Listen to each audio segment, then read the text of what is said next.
Assalamualaikum warahmatullahi wabarakatuh. Jumpa lagi dengan saya Mas Alan di channel Radio Story. Untuk kisah kali ini masih melanjutkan dari kisah yang sebelumnya, yaitu kisah yang berjudul Suara Misterius di Kamar Sebelah. Dan sebelum kita mulai mendengarkan ceritanya, mohon maaf kepada pendengar apabila cerita ini belum tamat-tamat, dikarenakan masih panjang, dan tentunya semakin panjang ceritanya akan semakin seru.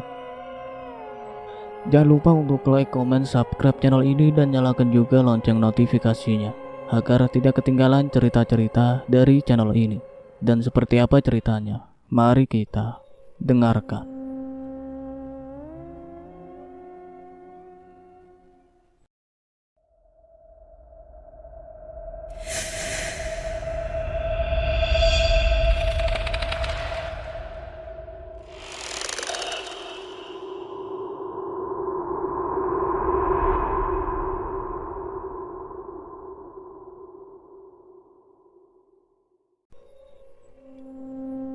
Fajar mengendarai mobilnya mengikuti suara dari iblis tersebut.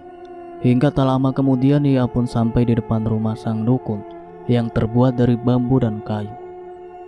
Cih, sial. Sepertinya kita sudah ditipu oleh iblis itu. Sepertinya kita sengaja disesatkan olehnya agar kita memberikannya tumbal. Fajar bergumam dengan kesal. Dasar iblis sialan, kita benar-benar dijebak oleh tipu muslihatnya, Mas. Ya sudah, kita turun saja dan segera temui si Mbah agar bisa membantu masalah kita. Fajar dan Siska pun akhirnya turun dari mobil dan berjalan menuju gubuk tempat tinggal si Mbah. Seperti biasa, walaupun keadaan hari ini sangat terang dan cerah, namun di dalam hutan ini dan sekeliling rumah si Mbah tambah sunyi dan hening. Siska dan Fajar pun tak tahu bagaimana kehidupan si Mbah di tempat yang sudah jelas-jelas tak ada penghuni lain selain dirinya sendiri. Pintu diketuk beberapa kali oleh Siska. Seperti biasa tak ada jawaban apapun dari dalam. Hingga akhirnya Fajar dan Siska pun segera masuk ke dalam rumah tersebut. Mbah, panggil Fajar dengan pelan. Gelap dan pengap adalah sensasi seperti biasa ia rasakan ketika melangkahkan kaki masuk ke dalam gubuk tersebut. Terlihat si Mbah tengah memegang sesuatu di tangannya yang tampak begitu sangat menyeramkan. Kalian datang kemari untuk melenyapkan arwah itu kan? Tanya si Mbah dengan suara yang serak. Dengan cepat Fajar dan Siska menganggukkan kepala, yang berarti memang benar tujuan datang ke sini untuk mengusir arwah yang akhir-akhir ini selalu saja meneror kediamannya. Apakah kalian tahu arwah itu siapa? Tanya si Mbah dengan santainya membersihkan jenglot di tangannya. Iya Mbah, dia adalah Marlin, istri pertama yang saya tumbalkan 17 tahun silam. Apa kau yakin dia adalah Marlin? Tanya si Mbah dengan wajah datar. Fajar dan Siska saling pandang. Mereka tak mungkin salah lihat. Sudah beberapa kali mereka melihat wajah arwah itu walaupun hancur dan banyak belatung. Tentu saja Mbah, kami yakin dia adalah Marlin. Sudah beberapa kali kami melihat wajah busuknya. Tapi aku tak yakin itu adalah dia. Sebab energinya walaupun sama, namun ada beberapa energi yang sedikit berbeda. Aku tak bisa mendeteksinya, sebab ia memiliki kekuatan yang berasal dari Raja Siluman. Raja Siluman? Bagaimana mungkin? Sudah jelas-jelas Mbah sendiri yang melakukan ritual itu dan menyebabkan jiwa Marlin dimakan habis oleh iblis pesugihan itu. Lalu, apakah mungkin jika jiwa seseorang yang sudah menjadi tumbal akan bisa membalaskan dendam? Fajar bersikukuh bahwa arwah yang selalu menerornya adalah Marlin. Tentu tak bisa. Jiwa yang sudah dijadikan tumbal takkan mungkin terbebas dari dalam iblis itu. Jika bukan karena kuasa Tuhan, hanya kuasa Tuhanlah yang bisa melakukan hal yang mustahil menjadi nyata. Sudah, jangan bawa-bawa nama Tuhan. Mbah juga menyimpang dari ajaran agama. Selain itu, Mbah juga sudah bersekutu dengan iblis. Siska tiba-tiba saja mengatakan hal yang cukup kasar pada si Mbah. Dan sudah jelas, si Mbah marah dan segera melempar sesajen ke arah Siska dan Fajar. Kalian benar-benar orang sombong dan tak tahu etika. Kalian adalah orang yang pantas untuk ditumbalkan. Perkataanmu cukup membuatku sangat murka. maka dari itu aku tak sudi membantumu ataupun menolong apapun yang kau inginkan lagi. Cepat pergi dari sini, manusia bodoh. Fajar segera menyeret tubuh Siska agar bersimpul di bawah kaki si dukun itu. Fajar tambah marah dan kesal kepada Siska, sebab Siska berani mengatakan hal seperti itu pada dukun yang selama ini membantu mereka. Ampuni saya, Mbah. Tolong maafkan kami. Maafkan ucapan istri saya, Mbah. Kalian sudah benar-benar membuat hati saya sakit. Saya tak sudi melihat wajah kalian. Pergi sana. Fajar dan Siska kini berada di luar rumah sang dukun. Keduanya tampak kebingungan dan tak bisa melakukan apa-apa. Fajar yang marah dengan Siska akhirnya mulai meninggalkannya berjalan di depan. Entah kenapa istrinya sangatlah bersikap semena-mena dan sangatlah kasar pada siapapun. Fajar sebenarnya sudah muak dengan Siska dan ingin menyingkirkan istrinya tersebut. Namun perjanjian pesugihan yang selama ini mereka lakoni tak bisa dihentikan. Siska sudah menjadi partnernya dalam kesesatan. Mas, tunggu aku, teriak Siska dengan keras. Fajar menoleh dan langsung kembali berjalan meninggalkan istrinya yang terlihat sangat kesusahan berjalan karena sendal yang ia pakai. Mas, tunggu aku. Kamu tuh sudah bikin aku sial. Kini bikin aku pusing, tahu nggak? Iya, terus kamu mau ninggalin aku di sini sendirian gitu? Siska yang kesal mulai membentak Fajar. Kalau punya mulut tuh dijaga. Jangan sampai orang kata-katamu bisa membuatmu mati sia-sia. Dukun itu sudah membantu kita menjadi orang kaya, sis. Kamu ingat itu. Harusnya jaga bicaramu tadi. Jadi sia-sia akan kita datang kemari. Fajar terus saja berjalan meninggalkan Siska yang kesusahan mengejarnya. Dengan tangan yang memegang sandal, Siska mencoba berlari kecil agar jaraknya dengan Fajar tak terlalu jauh. Semua ini gara-gara setan Lala. Jika bukan karena dia yang selalu meneror kita, mungkin kita nanti tak harus menyiapkan gadis untuk tumbal. Diam. Simba tadi sudah katakan bahwa arwah itu bukanlah Marlin. Aku yakin bahwa ada yang tak beres telah terjadi di rumah kita. Fajar mulai terdiam memikirkan siapa sebenarnya arwah yang selalu menerornya. Lalu, jika bukan Marlin, maka siapa, Mas? Nggak ada yang meninggal di kampung kita, kan? Aku sangka yang meneror kita adalah arwah dari orang yang sudah kita tumbalkan sebelumnya. Siska terdiam. Ia kemudian mencoba mencerna perkataan Fajar. Apakah salah satu gadis yang sudah kita tumbalkan mencoba membalaskan dendam atas kematiannya? Kalau begitu, maka kita harus membakar arwah itu, Mas. Bagaimana kita melenyapkan arwah itu? Sedangkan Simba sudah murka dan tak mau membantu kita. Siska hanya bisa menundukkan kepala. Ia memang merasa bersalah karena sudah mengatakan hal yang cukup kasar pada si dukun yang selama ini selalu membantunya. Ya sudah, kita masuk aja ke dalam mobil dan pikirkan cara untuk mencari tahu sosok sebenarnya si setan itu. Fajar dan Siska pun akhirnya masuk ke dalam mobil dan mulai terdiam memikirkan rencananya. Tak lama kemudian, hujan pun turun tiba-tiba dengan sangat deras. Hujan? Siska bergumam dengan heran. Iya, hujan. Kau pikir ini apa? Fajar menjawab dengan ketus perkataan Siska. Seketika seluruh hutan menjadi sangat gelap dan jarak pandang pun semakin pendek. Lampu mobil menyala dengan terang hingga membuat Siska dan Fajar bisa dengan jelas melihat sekeliling hutan yang begitu gelap karena hujan. Petir menyambar dengan keras. Siska yang mulai ketakutan pun memegang tangan Fajar dengan sangat erat. Tahu sampai ke belakang, sis. Kau bukan anak kecil.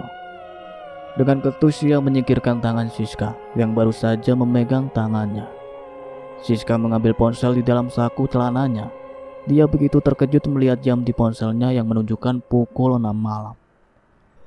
Pukul 6? Jangan mengada-ngada. Jika matamu minus setidaknya pakailah kacamata. Tidak, Mas, aku tak minus. Mataku baik-baik saja. Lihat ini. Siska memberikan ponselnya pada Fajar.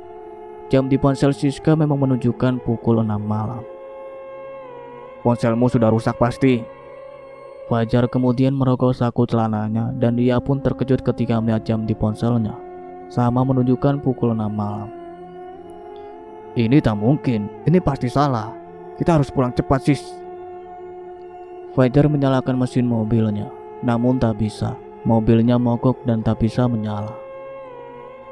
Hujan turun dengan lebat disusul dengan petir yang kuat menyambar di sekeliling hutan. Siska dan Fajar saat ini dalam ketakutan yang luar biasa. Jam di ponsel mereka berdua menunjukkan pukul 6 malam, namun sebetulnya mereka yakin bahwa saat ini harus baru pukul 3 sore. Bagaimana mungkin ini bisa terjadi, sis? Tanya Fajar dengan panik. Dia terus menghidupkan mobilnya, namun tak kunjung menyala. Dengan kepanikan, Fajar dan Siska terus saja mengucap beberapa kalimat yang sebelumnya Simba berikan untuknya jika dalam masalah. Hutan yang tadi sangat terang dan panas, seketika kini berubah menjadi sangat gelap dan mencekam. Siska dan Dintinya menatap sekeliling mobil yang hanya disinari oleh cahaya lampu mobilnya. Bagaimana ini, Mas? Kenapa mobilnya tak mau menyala? Apa bensinnya habis? Siska terus saja bergumam dan bertanya pada Fajar. Fajar yang tengah panik tak bisa mengontrol emosinya dan membentak Siska dengan sangat keras. Sudah kubilang kau ini pembuat masalah. Kau sama seperti si Lala yang selalu membuatku sial. Kau berhentilah bicara dan diam. Siska seketika terdiam. Ia begitu tak menyangka bahwa Fajar bisa sekasar ini padanya. Entah apa yang sudah ia lakukan sebelumnya. Sampai-sampai Fajar selalu memarahinya dengan sangat kasar. Siska mulai panik. Matanya terhenti menatap sekeliling hutan. Hujan yang lebat sungguh membuat di dalam mobil terasa dingin dan lembab. Tak ada suara apapun selain suara hujan yang sangat deras. Hingga tak lama kemudian terdengar kaca mobil bagian belakang seperti diketuk oleh seseorang. Mas, itu siapa yang ketuk? Siska bertanya dengan takut. Fajar menoleh ke arah belakang dan tak mampu melihat ke arah luar mobilnya, karena kaca mobil yang ia gunakan berwarna hitam pekat. Ditambah lagi hujan yang deras membuat di luar hutan sangat gelap seperti malam. Tok tok tok. Suara ketukan semakin keras dan cepat. Siska hanya mampu membaca beberapa kalimat yang Simba ajarkan dengan bulir bening yang mulai menetes di pipinya. Tak lama kemudian terdengar seperti ada gesekan di samping mobilnya, yang ia yakin bahwa benda yang menggesek bodi mobilnya adalah benda tajam. Suara apa itu, Mas? Tanya Siska dengan mata yang membulat sempurna. Fajar merogoh kembali saku celananya dan mulai menyalakan senter di ponselnya. Ia kemudian menyorot kaca bagian belakang mobil dan alangkah terkejutnya Fajar ketika melihat sebuah tangan dengan kuku yang sangat tajam tengah menempel di kaca mobil bagian belakang. Astaga, sis! Itu setan! Teriak Fajar dengan panik. Melihat suaminya yang sangat ketakutan, Siska pun segera menangis dengan kencang dan mulai menarik tubuh Fajar agar mendekat ke arahnya. Perlahan-lahan cakar di tangan misterius itu mulai mengetuk-ngetuk kaca mobil bagian samping, lalu tepat bagian depan mobilnya. Siska yang ketakutan terus saja berteriak dan menangis karena shock. Apa yang harus kita lakukan, Mas? Fajar yang juga merasa sangat takut hanya mampu membaca kalimat-kalimat sesat yang diajarkan sang dukun, seraya mulai meminta iblis yang tadi untuk membantunya. Namun beberapa lama Fajar menunggu, iblis itu tak kunjung datang menolongnya. Cih, sial, kurasa ini adalah akibat dari kau yang berbicara kasar, sis. Simba telah menyuruh seluruh anak buahnya menyerang kita. Lalu apa yang harus kita lakukan, Mas? Siska mengusap air matanya dengan kasar. Sekarang kita tak bisa melakukan apapun selain memohon ampun pada Simba agar memaafkan kita dan mengembalikan kita ke alam nyata. Aku tahu pasti Simba menginginkan bayaran yang besar untuk kita. Apa yang Simba minta dan apa yang harus kita berikan? Jika dia meminta harta, kita harus menyiapkan sebulan penghasilan kita kali ini untuknya. Tapi jika ia meminta yang lain, kau juga harus membantuku. Dengan rasa takut yang menjalar di seluruh tubuhnya, Siska menganggukkan kepala tanda setuju, tanpa mengetahui apa yang akan dukun itu minta. Ampun, Mbah, ampun. Saya meminta ampun dan belas kasih dari Mbah yang agung. Saya mohon ampun dan mohon belas kasih dari sampean. Saya janji akan memberikan apapun yang Mbah minta, asal kembalikan saya dan istri saya ke alam nyata, alam manusia. Sore telah tiba. Mentari yang tadi cerah kini berubah menjadi sangat redup. Sari yang sedari pagi berdiam di kamar seraya menonton film Korea kesukaannya, hanya bisa terdiam tak bersuara. Ia bahkan tak tahu bahwa ayah dan ibunya saat ini tengah kesusahan dan tak bisa kembali ke dunia manusia. Putri yang saat ini tengah duduk di ruang tamu sangat terkejut ketika tiba-tiba saja Bidarmi datang kepadanya dengan diam-diam. Sentuhan tangan Bidarmi di pundak Putri yang tengah melamun segera terperanjat karena terkejut. "Non, astaga Bibi buat saya terkejut." Putri terperanjat dan segera membenarkan posisi duduknya. "Maaf Non, maaf. Saya hanya ingin berbicara hal penting dengan Non Putri." "Bi, jika Bibi anggap saya sebagai anak, maka jangan panggil aku dengan kata Non. Saya bukanlah majikan Bibi. Saya hanya tamu, bahkan saya hanya pelayan di sini. Jadi Bibi panggil nama saya saja, nggak usah pakai non segala." Bidarmi menganggukkan kepala dan mulai duduk di samping Putri. "Katakan apa yang mau Bibi bicarakan. Saya sudah penasaran sekali." Putri menghadapkan tubuhnya ke arah Bidarmi. Tapi nak Putri jangan katakan ini pada Non Sari ya. Dan jangan bilang bahwa Bibi bicara hal ini kepada nak Putri, ke Tuan Fajar dan Nyonya Siska." Putri terdiam. Ia tahu maksud pembicaraan Bidarmi kali ini. Ia yakin bahwa Bidarmi sebenarnya akan mengatakan tentang ibunya, yaitu Marlin. Putri yang tengah berkecamuk dengan pikirannya segera sadar saat Bidarmi menepuk pelan pundaknya. "Nah Putri?" Iya Bi, silahkan katakan Bi, saya akan mendengarkan. Tapi janji ya, jangan takut dan jangan bilang siapa-siapa." Putri menganggukkan kepala tanda setuju. Ia mulai menatap Bidarmi dengan seksama. "Jadi sebenarnya hantu yang selama ini meneror kita adalah hantu majikan saya yang pertama, yaitu almarhumah Marlin." "Marlin? Kenapa Bibi yakin bahwa hantu itu adalah dia?" tanya Putri. "Sebenarnya dulu Tuan Fajar telah menikah dan memiliki seseorang putri perempuan bernama Iva. Dia sangat cantik dan tatapan matanya persis sekali seperti nak Putri." Putri terdiam kala Bidarmi berkata demikian padanya. Lalu semuanya berubah ketika ibunya Sari datang dan memiliki hubungan dengan Tuan Fajar. Padahal saat itu Bibi yang sudah bekerja di rumah ini puluhan tahun sangat hafal sifat dan watak Tuan Fajar yang sangat mencintai Nyonya Marlin. Lalu, apakah Nyonya Siska melakukan hal yang aneh pada Tuan Fajar sehingga ia mencintainya? Putri memancing Bidarmi untuk mengatakan kecurigaannya. Untuk itu Bibi tak tahu. Yang jelas Tuan Fajar berubah kepada Nyonya Marlin dan putri semata wayangnya, yaitu Non Eva, hingga keduanya meninggal dan membiarkan Bibi sendirian di sini. Bidarmi menatap kosong. Ia masih sangat merindukan Marlin dan Eva yang selama ini sudah ia anggap putri dan cucunya sendiri. "Maksud berubah apa, Bi? Apa Tuan Fajar menjadi temperamental?"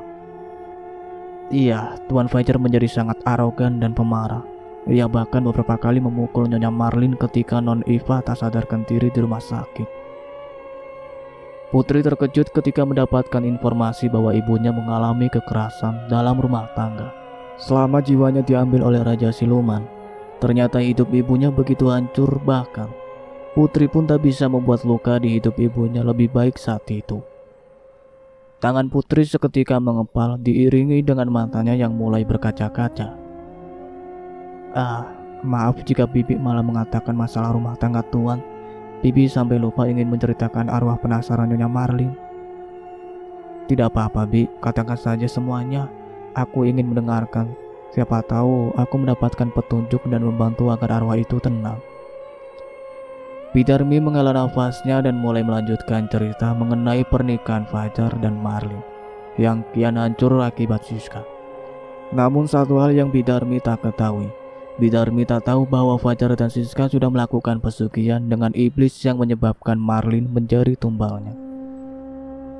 Semakin lama semakin sakit hati Putri mendengarkan cerita Bidarmi mengenai ibunya, yaitu Marlin. Jiwa Eva yang berada di tubuh Putri bahkan tak bisa mengendalikan diri, sehingga tanpa sadar ia mematahkan satu jari tangannya yang membuat bunyi sangat keras. Nak, Putri tak apa-apa. Bidarmi yang panik segera melihat dan memegang tangan Putri yang begitu dingin. Terlihat jelas kurat merah di salah satu jari Putri. Namun Putri segera menarik tangannya agar tak terlalu lama dipegang oleh Bidarmi. Tak apa-apa Bi, aku tak apa-apa. Tadi aku tak sengaja menekan jariku terlalu kuat.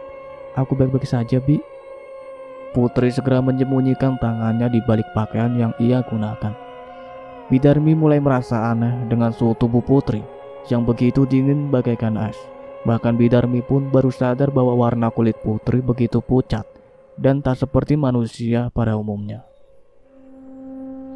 Apa, Nak Putri baik-baik saja? Apa kamu sakit, Nak? Bidarmi yang akan memegang dahi Putri sedikit sedih ketika Putri langsung menjauhkan kepalanya agar tak disentuh oleh dirinya. Maaf jika Bibi lancang ingin menyentuh dahi Nak Putri. Bidarmi segera menundukkan kepala. Maafkan aku Bi, maaf. Aku tak bermaksud menghindari Bibi. Aku tak bermaksud menghindari sentuhan tangan Bibi. Hanya saja keningku sedikit sensitif karena kulitku memiliki infeksi. Jadi jika ada yang menyentuh dahiku dengan tangannya, maka tangan yang memegang dahiku akan ikut tertular infeksi kulit di wajahku. Putri sadar bahwa alasannya sangat tak masuk akal. Namun Bidarmi yang sudah renta pun hanya menganggukkan kepala tanda mengerti dan seolah percaya dengan perkataan Putri yang menjelaskan tentang infeksi kulit di wajahnya yang menular. Lanjutkan Bi ceritanya. Maaf jika saya menyakiti hati Bibi. Putri memegang tangan Bidarmi berharap wanita parubaya itu melanjutkan ceritanya. Bidarmi tersenyum dan mulai kembali menceritakan kisah tentang Marlin, Fajar, dan Siska. Hingga saat kematian ibunya yang tragis karena ditumbalkan, Bidarmi hanya menyebutkan bahwa ibunya meninggal karena penyakit jantung dan depresi yang selama itu ibunya derita. Sakit non-Iva yang tak kunjung sembuh, serta kelakuan Tuan Fajar dan Nyonya Siska yang semakin menjadi membuat Nyonya Marlin mungkin stres dan depresi. Nyonya Marlin adalah wanita yang kuat dan tegar. Bahkan Bibi saja tak menyangka bahwa Nyonya Marlin akan pergi secepat itu. Bahkan ucapan Bidarmi menggantung saat itu. Bulir bening mulai menetes dari kelopak matanya yang terlihat mulai berkeriput. Bahkan tak lama dari kematian Nyonya Marlin, Nona Iva pun pergi meninggalkan Bibi dan lebih memilih untuk menyusul ibunya. Bibi sangat kehilangan, benar-benar sangat kehilangan. Bukan karena Bibi takut dipecat dan tak mendapat pekerjaan, tapi Bibi sangat sedih ketika tahu majikan Bibi yang baik, yang sudah Bibi anggap sebagai anak sendiri, pergi meninggalkan Bibi seorang diri di dunia ini yang kejam. Bahkan Nona Iva pun tega malah menyusul ibunya dan meninggalkan Bibi sendirian. Putri terdiam. Ia tak tahu bahwa Bidarmi merasa sangat kehilangan atas kematiannya. Bibi yang sabar ya. Sekarang Bibi jangan sedih. Putri ada di sini sama Bibi. Bibi bisa anggap Putri sebagai cucu atau anak Bibi. Bidarmi tersenyum dan memegang tangan Putri dengan erat. Sekarang Bibi bahkan tak merasa takut dengan arwah Nyonya Marlin, sebab Bibi yakin dia tak akan mungkin menyakiti Bibi. Aku benar-benar tak menyangka bahwa Bibi menganggap bahwa arwah itu adalah arwah Nyonya Marlin. Bibi dan seluruh orang di kampung ini bahkan pernah melihat wajah hancur Nyonya Marlin saat malam hari berkentayangan. Jadi kami yakin bahwa hantu itu adalah Nyonya Marlin. Putri terdiam. Ia memang selama ini menutupi wajahnya ketika menakuti orang-orang di kampungnya. Namun ia tak pernah tahu bahwa orang-orang melihat wajahnya adalah wajah sang ibu. Apakah wajah almarhumah Non Iva sangat mirip dengan ibunya? Tanya Putri. Ya, wajah Non Iva sangat mirip dengan Nyonya Marlin. Jadi ini alasannya kenapa seluruh warga bahkan Bidarmi, Fajar, dan Siska memanggil arwah Iva sebagai arwah Marlin. Karena memang wajah Iva begitu mirip dengan ibunya, walaupun Iva sering menampilkan wajah yang rusak serta tertutup rambut. Bidarmi yang menatap wajah Putri dengan tatapan yang sangat misterius. Ia bahkan menelisik setiap gerak-gerik yang Putri lakukan di depannya. Apakah anak Putri adalah Iva? Pertanyaan Bidarmi sontak saja membuat Putri terkejut. Matanya membulat sempurna menambah kecantikan yang ia miliki saat ini. Kenapa Bibi berkata seperti itu? Bibi terlalu banyak menonton film sepertinya. Putri menjawab dengan gugup. Ia memainkan rambut indahnya seraya membenarkan posisi duduknya. Bibi melihat kamu menyembunyikan sesuatu dari Bibi. Firasat Bibi mengatakan bahwa anak Putri adalah Iva yang dulu selalu ingin dekat dengan Bibi. Siang, malam selalu saja Nona Iva ingin tidur dengan Bibi. Putri mulai terkesima. Ia bahkan ingin sekali mengatakan bahwa memang dirinya lah yang kini tepat berada di depan Bidarmi. Aku bukan Iva, Bi. Aku Putri. Aku bahkan memiliki ibu dan ayah yang lama sudah tiada. Dan aku berasal dari desa di Kabupaten Jawa. Bahkan baru kali ini aku berada di Jakarta. Dengan terpaksa Putri berbohong kepada Bidarmi agar Bidarmi tak terus saja mengungkit masa lalunya. Putri mulai mengalihkan pembicaraan agar Bidarmi bisa memberikan informasi mengenai apa saja yang ibunya alami selama ia tak sadarkan diri di rumah sakit. Bi, coba ceritakan lagi tentang arwah itu. Aku sangat ingin tahu tentang Nyonya Marlin. Aku pikir Nyonya Marlin sangat baik, bahkan melebihi Nyonya Siska. Kau benar, Nyonya Marlin memanglah yang terbaik. Dia sangatlah bijaksana dan tak mudah marah seperti Nyonya Siska. Bidarmi berbisik dengan pelan di telinga Putri seraya tertawa. Kau belum lihat kemarahan Nyonya Siska. Nyonya Siska sangatlah garang seperti singa betina. Bahkan ia akan menelanmu bulat-bulat jika kau sampai menantang perkataannya. Sambung Bidarmi dengan pelan. Putri tertawa melihat tingkah Bidarmi yang seperti ibu-ibu komplek tengah bergosip. Dalam hati Putri, ia bahkan berpikir ternyata Bidarmi seorang nenek yang sangat mudah bergosip seperti ibu-ibu pada umumnya. Ya udah, sekarang lebih baik non mandi dulu dan ganti pakaian, ucap Bidarmi dengan lembut. Tapi Bi, aku belum punya pakaian selain ini. Astaga, Bibi lupa. Tuan Fajar dan Nyonya Siska mungkin juga lupa akan membelikan Nak Putri pakaian. Kalau begitu begini saja. Nak Putri pakai dulu bajunya almarhumah Nyonya Marlin. Putri terkejut. Jadi selama ini Bidarmi masih menyimpan baju ibunya. Bagaimana mungkin Bibi masih menyimpan baju ibu? Maksudku baju Nyonya Marlin. Itu sebenarnya Bibi menyimpan pakaian Nyonya Marlin karena dulu Nyonya Siska menyuruh Bibi membuangnya. Namun saat Bibi lihat pakaiannya masih bagus, jadi Bibi simpan saja buat Bibi pakai tidur. Sebenarnya pakaiannya masih sangat bagus dan sayang untuk dibuang. Apalagi mengingat Bibi tak memiliki saudara, jadi Bibi simpan saja buat kenang-kenangan. Oh iya, Nak Putri bisa pakai itu, tapi untuk tidur saja. Jangan sampai Tuan Fajar ataupun Nyonya Siska melihatnya. Bisa-bisa Bibi kena semprot mereka berdua. Putri tersenyum bahagia dan mulai memeluk tubuh Bidarmi. Bidarmi terdiam membisu kala mendapat pelukan yang dingin dari Putri. Iya, pelukan itu bukanlah memberikan kesan hangat namun dingin. Tubuh Putri sangatlah dingin sehingga Bidarmi pun tak mampu berkata apa-apa. Apa non sakit? Tanya Bidarmi dengan sedikit takut. Putri segera melepaskan pelukannya dan mulai menjaga kembali jarak dengan Bidarmi. Maafkan aku, Bi. Aku tak bermaksud lancang. Tidak nak. Bibi hanya terkejut saja ketika merasakan sentuhan tubuh Nak Putri yang begitu dingin bak es batu. Sari, yang tengah menonton film Korea kesukaannya, kini mulai merasakan kantuk yang luar biasa. Jam dindingnya menunjukkan pukul 5 sore dan entah kenapa hari ini ia sangat malas keluar kamar. Apalagi harus bertemu Putri yang menyebabkan masalah di rumahnya.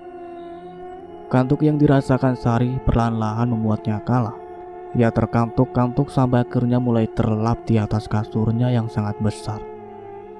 Kaca di kamarnya yang menyala sangat mendukung suasana sore ini yang begitu dingin hingga membuat Sari semakin nyenyak tertidur. Tanpa Putri sadari, Antareksa sudah mulai masuk dalam rencana balas dendamnya pada Fajar dengan cara mulai mendekati Sari yang Antareksa pun tahu ia adalah adiknya Putri. Antareksa mulai menculik jiwa Sari dan mengambilnya untuk masuk ke sebuah hutan terlarang di alamnya. Sari yang saat ini sudah masuk dalam alam bawah sadarnya, terkejut ketika mendapati dirinya berada di sebuah hutan yang sangat gelap serta sangat sepi. Ia menatap sekeliling yang begitu sunyi dan sepi. Bahkan Sari pun mulai mendengar suara dari balik semak-semak. "Siapa itu? Tolong, jangan buat aku ketakutan." Sari mulai berteriak dengan gemetar. Suara dari balik semak-semak itu kini mulai sangat jelas terdengar diiringi dengan guncangan. Sari yang melihat kejadian itu pun mulai mundur beberapa langkah dan terdiam seraya menggigit jarinya karena menahan rasa takut. "Kumohon, keluarlah siapapun itu." Sari kembali memundurkan langkahnya, hingga tiba-tiba ia merasakan ketakutan yang sangat hebat. Lari terbirit-birit tak tentu arah. Suara semak-semak yang diinjak di sisi kanan dan kirinya seolah menambah kesan situasi yang sangat mencekam. Gelap dan bingung Sari rasakan saat ini. Ia berlari tak tentu arah sampai-sampai akhirnya kakinya tersandung sebuah dahan pohon yang cukup besar dan tersungkur dengan sangat keras. "Au!" pekik Sari dengan keras. Matanya sontak saja melirik sisi kanan dan kirinya, serta mulai menatap arah belakangnya yang hitam pekat. "Aku di mana?" ucap Sari dengan pelan. "Aku sungguh ingin pulang." "Kau pasti pulang, Nona." Tiba-tiba saja Antareksa muncul di hadapan Sari dengan pakaian khas kerajaan yang tengah ia gunakan. Siapa kau? Mau apa kau, ah?" Sari yang ketakutan hanya bisa menangis. "Kau tak perlu tahu siapa aku. Aku tak akan melakukan apapun padamu, tapi kau harus patuh dengan ucapanku." Sari terdiam. Ia bahkan tak tahu apa maksud ucapan Antareksa. Maksudmu apa? Apa yang kau inginkan dariku? Apa yang harus aku lakukan, ah?" "Kau sama seperti kakakmu." Antareksa tersenyum melihat ketakutan di wajah Sari. Kakak? Kau benar-benar pria gila. Kau tidak waras. Aku bahkan tak memiliki saudara." Antareksa terdiam. Ia lupa bahwa Sari memang tak mengetahui tentang Putri. Bahkan saat ini rencana balas dendam Putri baru dimulai. Jadi tak akan mungkin Sari mengetahui bahwa Putri adalah kakak tirinya. "Maafkan aku, tapi aku tidak salah orang. Kau memang memiliki seseorang kakak perempuan dan kau mungkin akan terkejut jika mengetahuinya. Tapi itu tak penting. Yang penting sekarang adalah kau patuhi saja ucapanku. Ingat, kau harus selalu berdoa pada Tuhanku agar kau tak memiliki hati yang busuk seperti kedua orang tuamu. Kau pasti akan sangat terkejut jika tahu kebenarannya nanti. Tapi semua keburukan akan dibalas dengan keburukan. Dan kau adalah anak tak bersalah, jadi kuharap kau jangan ikuti semua yang dilakukan kedua orang tuamu." Sarah semakin bingung dengan ucapan pria di hadapannya. "Aku mengetahui rahasia besar keluargamu, dan kau hanya perlu mencari tahu kebenaran itu dari lintion berbentuk hati di kamar itu. Kau akan tahu siapakah kamu sebenarnya, dan kau tanyakan perbuatan keji apa yang telah Fajar dan Siska lakukan 17 tahun silam." Mata Sari membulat sempurna. Ia bahkan tak tahu tentang benda yang disimpan ayah ataupun ibunya di kamar yang selalu saja dikunci di rumahnya. Bagaimana mungkin Sari bisa masuk ke dalam sana jika kuncinya terus saja dipegang oleh Bidarmi? Satu-satunya cara yang bisa dilakukan Sari adalah dengan mencurinya. Mengingat saat tadi sebelum ia masuk ke dalam hutan ini, ayah serta ibunya sedang pergi keluar rumah dan entah kapan pulang kembali. Bagaimana aku bisa mengetahui siapa kakakku? Aku harus bertanya pada siapa? Tanyakan saja pada orang yang sudah mengabdi di rumahmu. Ia bahkan tahu nama dari istri serta anak pertama ayahmu. Dia adalah kunci pertama untuk kau mengetahui pernikahan ayahmu. Lalu bagaimana kau bisa mengetahui segalanya tentang keluargaku? Bahkan kau tahu nama ibu serta ayahku. Antareksa terdiam. Ia memilih bungkam daripada harus menjawab pertanyaan Sari. Kau cari tahu saja tentang ayah dan ibumu. Jangan pernah mencari tahu tentangku. Kau mungkin memiliki waktu lebih singkat bersama ayah dan ibumu sebab semuanya telah dimulai. Dimulai? Maksudmu apa? Belum selesai Sari bertanya pada pria di hadapannya. Namun Antareksa lebih memilih untuk menghindar dan menghilang bersamaan kabut tebal. Sari menatap sekeliling hutan yang begitu gelap dan sunyi mencari sosok pria yang baru saja mengatakan kata-kata aneh tentang keluarganya. Kau kemana? Katakan dulu siapa kau? Mengapa kau membawaku ke sini? Sari berteriak dengan keras, membuat sekeliling hutan menggema dengan suaranya. Sari mulai mencoba untuk duduk. Ia membersihkan kakinya yang kotor dan mulai merenung memikirkan perkataan pria misterius yang baru saja ia temui. Apa maksud dari ucapan pria tadi? Apa benar aku memiliki seorang kakak? Apa benar ayah memiliki anak dari wanita yang dulu ia nikahi sebelum ibu? Lalu, di mana ia sekarang? Leontin itu harus aku cari agar bisa mendapatkan informasi tentang kakakku. Dan orang yang mengabdi pada keluargaku sejak lama adalah Bidarmi dan Mang Ardi. Iya, mereka pasti tahu. Sari mulai bangkit dan berusaha berjalan dengan kaki yang terasa sakit. Banyak sekali luka lecet di kakinya yang mulus sehingga membuat gadis remaja itu meringis kesakitan. Sari terus berjalan menyusuri hutan untuk mencari jalan keluar. Ia bahkan menghiraukan suara-suara yang keluar dari semak-semak, sebab ia ingin cepat sampai di rumahnya. Sari sadar bahwa dirinya kini berada di dunia lain, dan ia sekarang harus mencari portal untuk kembali ke rumahnya sendirian. Pria yang membawanya bahkan tak mengantarkannya pulang kembali ke alam manusia, namun malah meninggalkannya begitu saja. Entah di mana aku ini, aku harus mencari jalan pulang sendiri di tempat ini. Sari bergumam sendiri, hingga ia pun akhirnya mulai sadar dengan ucapan Marlin yang pernah membawanya juga ke dalam hutan saat tertidur. Ia kini memiliki cara untuk pulang, yaitu dengan mencoba berkomunikasi dengan wanita parubaya bernama Marlin. Sari mulai memanggil-manggil nama Marlin yang tak lain adalah Eva. Ibu Marlin, tolong aku, tolong bantu aku keluar dari sini, kumohon. Sari terus saja berteriak dengan kencang. Kumohon bantu aku keluar dari sini. Putri yang saat ini tengah berada di kamarnya mulai sadar dengan panggilan dari Sari yang meminta tolong. Dengan cepat Putri berlari melihat keadaan Sari di kamarnya yang saat ini dalam keadaan terkunci. Sari, buka pintunya. Sari, cepat buka pintunya. Putri menggedor-gedor pintu kamar Sari yang terkunci dari dalam. Cih, sial, kenapa gadis itu menguncinya dari dalam? Kumam Putri dengan pelan. Kau kenapa? Kenapa meminta tolong? Putri pun mencari cara agar pintu Sari bisa terbuka. Ia mencari-cari kunci di laci kamar Fajar, namun ia pun tak bisa menemukannya. Mungkin Bidarmi tahu kunci cadangan dari kamar Sari, yang tak lain adalah adik tiri Putri sendiri. Putri berlari menuruni anak tangga dan mencari keberadaan Bidarmi. Malam kian larut, dan saat itu pintu kamar Bidarmi terbuka. Putri melihat Bidarmi saat ini tengah tertidur pulas. Apa aku harus membangunkannya? Kumam Putri dengan pelan.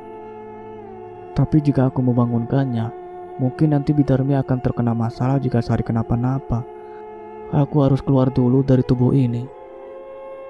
Putri kembali menutup pintu kamar Bidarmi dengan pelan dan berlari keluar menuju kamarnya di lantai atas. Putri kemudian membaringkan tubuhnya di atas kasur dan segera keluar dari tubuh wanita yang selama ini ia gunakan. Jiwa Eva keluar dari tubuh tersebut, dan sekarang ia bahkan bisa leluasa menembus pintu ataupun dinding kamarnya sendiri. Ia berjalan menuju kamar Sari dan masuk tanpa terkejut ketika melihat Sari yang tengah terbaring di atas tempat tidur dengan lelap. Apa dia sudah tidur? Tapi barusan ia meminta tolong padaku. Eva mulai menatap tubuh Sari yang diam tak bergerak, hingga akhirnya ia pun sadar bahwa jiwa Sari sudah diambil oleh seseorang keluar dari tubuhnya. Siapa yang sudah berani mengambil jiwa adikku? Umam Eva dengan pelan. Ia mencari-cari bau dari jin yang sudah mengambil jiwa adiknya hingga tak lama kemudian Sari pun menggeliatkan tubuh dan seketika terbangun seraya berteriak dengan kencang. Ah! Arwah Iva terkejut. Ia menatap Sari yang saat ini terbangun dengan nafas yang memburu serta tak karuan. Keringat dingin yang membasahi seluruh tubuhnya membuat Iva mengkhawatirkan adiknya tersebut. Ini tak mungkin. Ini pasti hanya sebuah mimpi. Aku tak mungkin memiliki kakak. Aku adalah satu-satunya putri ayah, hanya aku. Sari terus berbicara sendiri seraya menggelengkan kepala. Iva pun merasa aneh sebab adiknya kenapa bisa tahu bahwa ia memiliki seorang kakak. Ini pasti ada yang tak beres, batin Iva. Sari segera bangkit dan mengusap keringat yang membanjiri keningnya. Ia bangkit dan berlari menuruni anak tangga menuju kamar Bidarmi. Dengan nafas yang masih terengah, belum sepenuhnya kesadaran ia dapatkan. Sari telah berlari meninggalkan arwah Iva yang masih diam terpaku. Sari membuka pelan kamar Bidarmi dan melihat wanita parubaya itu tengah terlelap dengan nyenyak sekali. Sebisa mungkin Sari mencoba untuk tak mengeluarkan suara sedikit pun, sebab ia takut jika Bidarmi mengadukan tindakannya pada ayah serta ibunya sendiri. Di mana Bidarmi sembunyikan kunci itu? Sari bergumam dengan sangat pelan. Ia terus mencari-cari di atas laci milik Bidarmi, namun tak kunjung ketemu. Hingga akhirnya ia memutuskan untuk membuka lemari Bidarmi dan Sari menemukan kunci-kunci yang terikat satu sama lain di dalam lemari baju Bidarmi. Akhirnya, pintu lemari mulai ditutup kembali oleh Sari. Namun suara decitan dari engsel pintu yang telah usang membuat Bidarmi sedikit bergerak, walaupun matanya terpejam rapat. Sari seketika menahan nafasnya dan mencoba diam tak mengeluarkan sepatah kata pun. Hingga sampai ia memastikan bahwa Bidarmi benar-benar kembali tidur. Sari pun berjalan keluar kamar pembantunya dan segera berlari menuju kamarnya kembali. Aku sudah mendapatkan kunci ini dan saatnya untuk membongkar semua rahasia yang ayah serta ibu sembunyikan selama ini. Sari menggenggam erat kunci di tangannya. Sampai saat ia pun tepat berada di depan pintu kamar milik putri dulu. Ia menghela nafasnya dan mulai memasukkan kunci tersebut. Pintu berhasil terbuka. Hawa dingin seketika menyeruak dari dalam kamar yang sudah lama tak diisi itu. Aku harus cepat. Sari segera masuk ke dalam kamar yang sangat penuh dengan debu serta kotor itu dan segera mencoba membuka lemari pakaian yang ada di sana. Sari mencoba memasukkan beberapa kunci yang berada di tangannya. Namun tak ada satupun kunci yang cocok dengan lemari tersebut. Sial, kenapa lemari ini harus dikunci? Padahal sebelumnya lemari ini tak pernah dikunci. Sari terdiam. Ia mengingat-ingat kembali kejadian di mana ia mengambil buku catatan harian milik istri pertama ayahnya di dalam lemari itu dulu. Aku yakin lemari ini dulu tak dikunci. Lalu kenapa sekarang bisa terkunci? Apa jangan-jangan ayah atau ibu sadar bahwa aku telah mengambil buku itu dari sini? Arwah Iva yang mendengarkan Sari dari pojok kamar pun hanya terdiam. Ia tak melakukan apapun, bahkan tak mengetahui bahwa ibunya memiliki catatan harian. Sampai ia pun tahu ketika Sari sedang membacanya tempo lalu. Ayah pasti yang sudah mengunci lemari ini. Iva mengernyitkan kening. Ia bahkan tak tahu apa sebenarnya yang sedang dicari oleh Sari dan siapa yang sudah berani menculik jiwa adiknya tersebut tanpa sepengetahuannya. Ini benar-benar bisa menggagalkan rencana balas dendamnya. Iva kini memiliki tugas baru, yaitu mencari tahu siapa yang sudah ikut campur tangan dalam rencananya. Di lain tempat, Fajar dan Siska semakin ketakutan ketika tiba-tiba saja melihat sesosok jenglot yang berada di dalam mobilnya. Itu yang tadi Simba pegang, Mas, ucap Siska dengan gemetar. Iya, kau benar. Itu memang peliharaan si Mbah. Sekarang kita hanya bisa berserah diri dengan keadaan.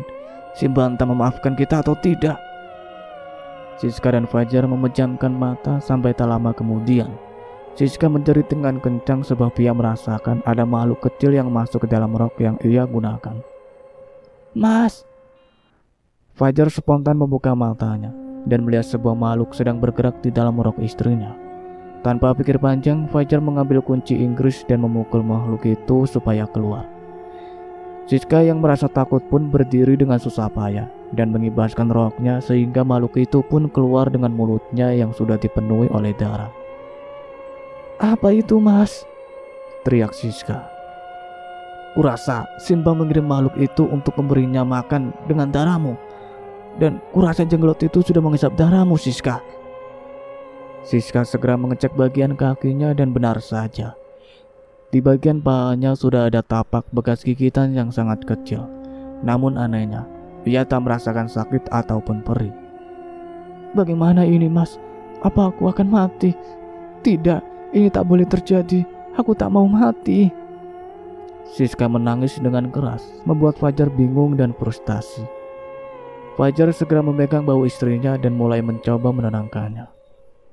"Kau tak akan mati, sayang. Kau akan selamat. Mungkin ini bayaran yang si Mbak inginkan atas kesalahan yang kau lakukan tadi. Sekarang kau diam saja." Fajar dan Siska mulai menatap ke arah makhluk kecil tadi yang tergeletak di mobil. Sampai lama-kelamaan, makhluk itu pun mulai pudar dan menghilang, seiringan dengan hujan yang mulai reda. Oke, cukup sekian ceritanya sampai di sini. Nantikan kelanjutan ceritanya. Saya akhiri. Wassalamualaikum warahmatullahi wabarakatuh.